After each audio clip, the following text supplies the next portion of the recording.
Okay, so this thing is something that I'm still getting, like, trying to get better and better at rigging, but one thing you can do is measure it up against the side of your bait. Obviously, this bait is like about as small as you can go to rig that hook into, but you're going to not rig it in from the nose like typically. You're going to go back here and you're going to go through the center. The key still is to get it real centered up, and you're going to go back as far as you need to go. This probably isn't going to be perfect, but hopefully it is.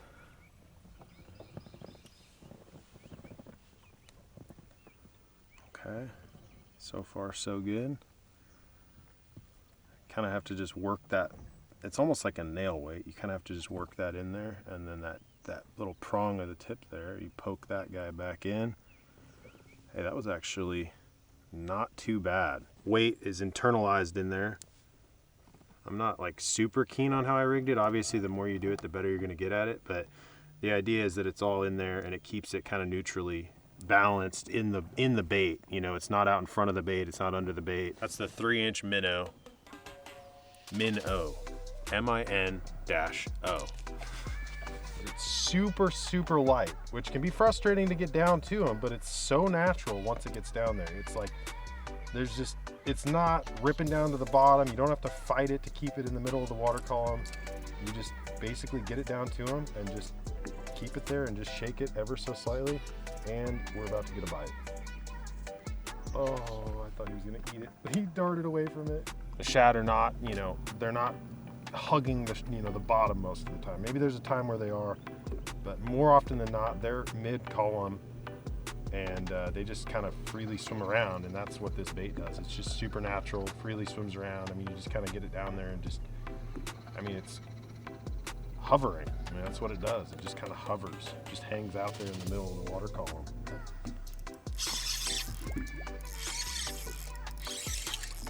That one's got some head shakes. Just another squirrely one. There's a bunch of these ones down there. This bait will catch really big fish too. It just catches pressured fish. It catches fish that are hard to get to bite on other baits. You know, it's just something they're not seeing, something a lot of guys aren't throwing. It's something that they're used to eating, you know, maybe not a piece of plastic, but a little tiny shad. I mean, they eat little tiny shad constantly. And a lot of people don't mimic those really small shad, and this bait right here does it perfectly. This guy's all shredded from that last fish, but I mean, it just mimics those little shad better than anything else you can really throw down there. It's not a big crankbait blasting through there, putting pressure on them. It's not a big 10-inch worm. It's not, I've got other big stuff tied on, big spoon. It's not that. This one's absolutely destroyed. But that mimics, if I had a little 3-inch shad in my hand here and put it next to this, I mean, it mimics it absolutely perfectly. And this little bait is awesome. I actually have done really well with smallmouth on that, with a drop shot.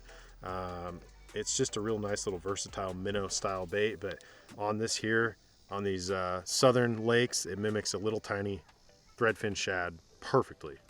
And those fish are constantly eating that stuff. I got him. Oh, what do we got here? That cast worked. Oh yeah, not a bad fish. Nice, nice. The hover rig. Oh, he's got one chasing him too. He had a buddy right behind him. Look, out there, you can see him swimming away. Sometimes small baits are the way to go, especially when they're pressured. Look at it, just pinned to his snout. Perfect hook set. That's just awesome. You could tell he didn't really want it. I mean, he wanted it, but like, I mean, that little tiny hook on that jig, or that, I guess it's not really a jig head, but that little tiny hook in there just gets them. I mean, right through like almost the bone. They're just gorging on shad. I mean, he is just plump. Nice one. Awesome. Look at the belly on that thing. You can barely get down there. Oh, this is so much fun. It's so much fun watching them on your forward-facing sonar, and sometimes when they're hard to get to bite, you know, you can drag something through these fish for a long time. And the problem with dragging is you can't really watch them on your forward-facing sonar. You can see them out there before you cast. You can pitch a drop shot to them and you can watch them go to it. But this little guy here is so much fun. You can pitch it out there, you can keep it above their head, and you get to watch how they interact with the bait the whole time. It really engages you with what you're doing, and they really like it. They bite it really, really well. It's super cool. What a fun technique. Great little bait on there. That little 3-inch minnow just pairs up perfectly. You can put a bigger bait on that thing too, but when they're pressured, something tiny like that is sometimes the best way to go. It's almost like a little crappie bait. Probably catch crappie on that thing too.